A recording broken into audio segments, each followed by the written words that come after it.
All right, finally Ted's away. He's left out his crawl costume. All I gotta do is apply the paint, and I am crawl. Dave, we're doing wizard today, not lizard today. Oh man, I was so excited about being able to be crawl.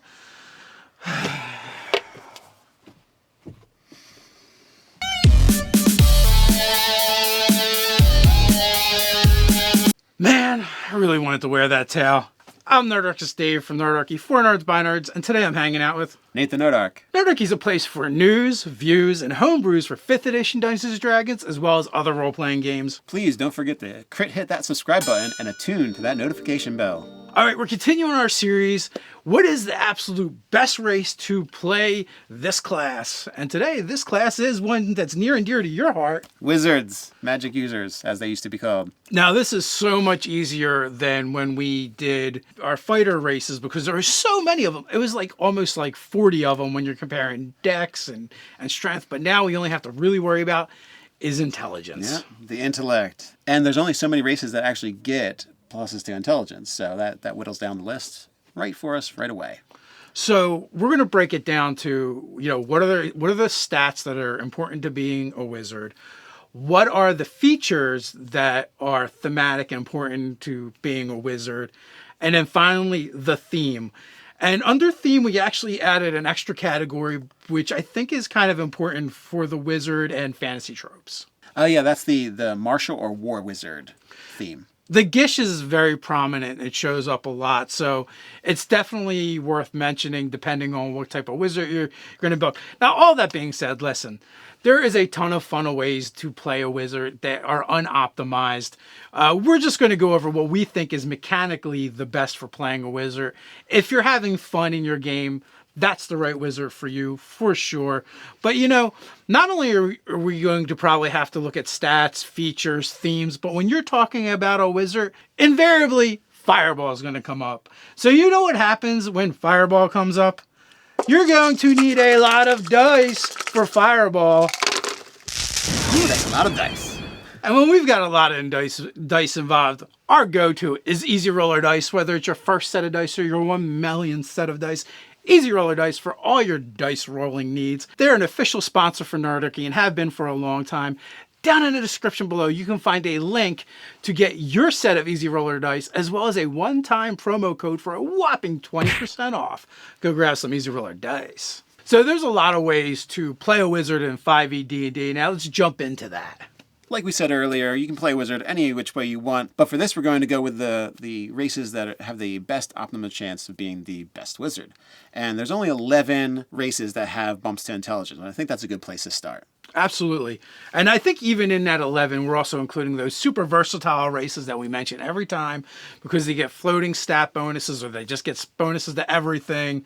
And, that's going to be your human, your half-elf, and your Warforged envoy. So we're going to throw them out because they're just good at everything. To start off the list, we have Changeling, High Elf, many variations of Tiefling, and the Fire Genasi. Then we've got Gith, Gnome, Hobgoblin, and Kalistar. With the Gith and the Gnome, all versions basically get bonuses to intelligence and then something else. And then we have the super-powered but often not included in people's games, the Yontai Pureblood. I actually even assumed that they were not even Adventure League legal because they are so much more powerful than most of the other races. Well, to be fair, they're all in the optional section. They are in the optional section. We didn't know necessarily whether or not Adventurers League was going to include them in it. Yes, but later on when we get past the stats, we'll get into why we consider them so uber powerful. So all of those are optimal choices if you're just looking at you want to have the highest intelligence bonus that you can possibly start the game with, if you're using point buy or you're using the stat array. So moving on, now we're going to jump into our features that make a character feel more like a wizard. This is the thing that sets them apart from the other races, that gives them that extra little bump towards wizardly activity or that mechanical advantage that just says this is definitely a wizard spellcaster type. Yeah, so there's quite a few races that actually get innate spellcasting abilities or psionics, if you would. So in our feature section, it's mostly races that get innate spellcasting. There's a couple other that are, I think at the end, that are going to get honorable mention that don't get that, but there's other reasons. So elves, genasi, gith, gnomes. So we have the Furbolg, the Tiefling, and Tritons. Now, there's still a couple more, but they fall into this under features for different reasons. So you have humans. If you go variant human, you can just take a feat, right? So there's several feats that actually give you more spell casting or make you better at specific types of spell casting. So that's very thematic for being a wizard, I believe. Yes, absolutely. So whether or not you want to make your own Gish or you want to follow one of the thematic wizard archetypes, you can pick up Magic Initiate of any type. You can pick up Warcaster, which lets you be more likely fighter martial type. Elemental Affinity, if you want to specialize. Also, Spell Sniper is pretty useful as well. And then, if you want it to be a ritualist of any class, you can simply add Ritual Caster to your character. So human has a wide swath of variety you can add to your spell casting, enhancing, adding new spells, adding new cantrips. So it's always a great choice. Then, moving on from there, we have two that are kind of like outliers. They don't necessarily make you better at casting spells, but they will save a spell slot because you won't have to waste it on mage armor.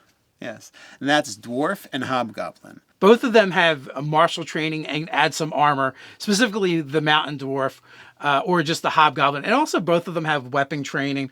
Elves can also fall in this category as well. So if you're a high elf, you can have a little bit more flavor with the extra cantrip you get for that, as well as having martial training. And then, as always, Yuan-ti makes the list again. And they make the list because they have innate spell abilities. They have immunity to poison. Not that really makes you a better wizard, but it just makes them better. Best ways of dying is always makes you a better wizard. Yes. And then, in addition to that, they just flat out have magic resistance. What's better than being a wizard dueling other wizards and being, resistant to their spells? It's definitely the pinnacle ability for magical dueling. Next to the list of races that we felt thematically just always feels like they've got wizards in them, or wizard is a prominent part of their culture. All right, so elves, come on, they seem like the consummate wizards, or at least dabblers in magic. And then always you have humans because, come on, Gandalf, like all the famous wizards are pretty much human. Well, technically, Gandalf wasn't necessarily a human, but he looked like a human. That's good enough for me. Listen, if it looks like a duck and quacks like a duck, I'm calling it a duck. Everyone else assumed he was probably human anyway. I did for the longest time. We also have Ilminster. He was human, or at least he started out off that way anyway. That's true. A lot of crazy things can happen when you pick wizard as your class. Then you have half-elves, right? We already said elf, and we already said human. Well, that belongs to both, so sure, why not? And again, half-elves make the list because they're floating pluses that they can put. Yeah, because they're just good at everything, pretty much. And everything else. Now, Genasi, even though the other Genasi do not fall on the list, I say Genasi for all of the types of Genasi subraces. Just because if you want to make an elemental-flavored spellcaster or wizard, I feel like it's really thematic and it's just going to work. Yeah, and they all get some kind of spellcraft to them to start. Now, gnomes in D&D have a long tradition of illusion magic. So thematically, they're going to make the list as well. Yeah, talking to creatures, casting illusions. That's just gnomes since forever, it feels like. And even, the deep gnome Snarnedlin, they actually get a different suite of abilities, and they have a special feat that they can take, giving them even more magic. And then we have the Githyanki, and that involves the necromantic Lich Queen at the head of their... Yeah, Velkith is, or Vlakith, however you want to say that, is their queen. Vlakith, I've heard it said. Yeah, the immortal ruler of the Githyanki. So obviously, I think they just to me scream necromancy. The worst kind of necromancy, psionic necromancy. Yeah, and then we're gonna have obviously Tiefling or Tiefling, depending how you want to say that. I believe it is Tiefling. They're very thematic in the sense that, come on, devil cults, tieflings, like that's kind of screams wizard activity to me. Yeah, ritual, summoning, strangeness. And then finally, lastly on the list, Let me not guess. least, the Yuan-ti. the Yuan-ti. Come on, snake cults, like False of Doom, like they got to be on the list. Absolutely. So from there, we had that special category that we kind of created for, hey, I want to make a Gish, a War Wizard, maybe a Blade Singer. These are the races that are just going to kind of like fall into that category. Yeah, and we spoke about Mountain Dwarf. Yes, Mountain Dwarf is going to get armor training, and all dwarves get weapon training, so axes and hammers. So if you want to be a wizard and still smack something with a weapon, you're going to have more options as a dwarf. And if you're wearing armor, you don't have to cast mage armor. Speaking of those weapon proficiencies, we also have Elf, which they're going to have the spellcasting ability as well as longbows and long swords. And not only that, if you want to go with a different flavor of elf, they all have some sort of martial training, or in the case of the drow, which, you know, we probably should have mentioned them on the features because they do get spellcasting ability as well. So yeah, very thematic. And they also have access to that drow high magic feat. That is correct, just like the Deep Gnomes. Next on the list is Hobgoblin. They also have some weapon training as well as armor training. You know, being able to put on armor as a mage is super helpful because you don't have a lot of hit points, so not getting hit is a good idea. And they also have that whole martial feel to their culture.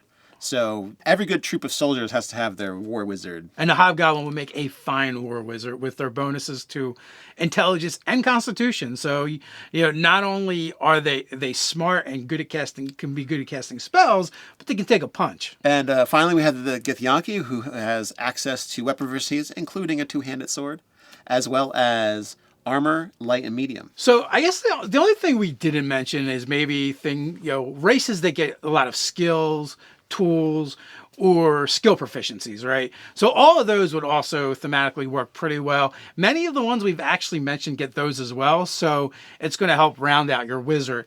Now let's delve into what we came up with for our top wizard pick. We actually went with 4 because we feel like one of them might be a little bit on the BS side, because I feel like a lot of GMs are going to not allow this in their game, even though Adventure Leagues does, and I'm still baffled by that. You know, so honorable mention is going to go to Yanti. Yeah, the next Adventure Leagues character I'm playing, definitely Yanti, Pureblood Wizard. Yeah, so if you're playing Adventures League or your DM just doesn't give an F, go Yanti for sure. But with restraints on your game, then we're going to have to take a look at some of the other ones. So I think the 2 we're going to mention first are because they're thematic, they get the right bonuses, and they get the right features. The first one I have to bring up is Tiefling. Tiefling has a ton of different subclasses to choose from that would make a fine wizard. Second on the list is Fire Genasi. They get Calm bonus, which is fantastic for any type of spellcaster. They get Fire Resistance, one of the most common types of damage, especially when dealing with spellcasting. And they also get Spellcasting ability. Yeah, the Fire Genasi would make a great fire wizard. It's completely thematic.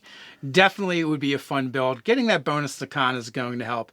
I think it's a good choice. But so with that, let's get to our number 1 pick, who we're going with for the best race to play a wizard. And I actually don't think it matters what sub race you go with. They're all pretty good. Yes, even the one that doesn't get an extra spell gets cool tinkering ability.